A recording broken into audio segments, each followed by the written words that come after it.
Tiyak na ikalulungkot ng mga taga-FPJ Batang Quiapo ang balitang hanggang sa January 2, 2026 na lamang mapapanood ang kanilang paborito at sinusubaybayang action drama series na tutunghayan ng Batang Quiapo sa Kapamilya Channel, A2Z at TV5.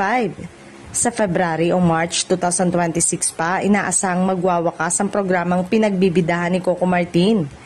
Pero ayon sa isang insider, mapapaaga ang pagwawakas ng Batang Quiapo kaya may mga karakter na isa-isa nang nagpapaalam.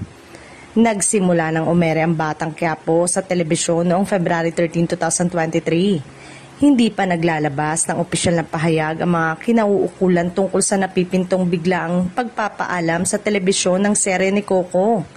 Pero pinaghihinalaang may kinalaman dito ang malaking issue sa pagitan ng ABS-CBN at TV5.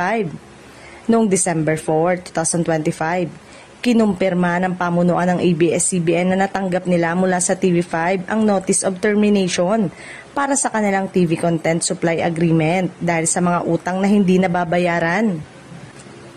Itinanggi ng ABS-CBN ang akusasyong sinadya nilang ipagpaliban ang pagbabayad sa TV5. Nagkaroon man ng lamat ang relasyon ng ABS-CBN at TV5.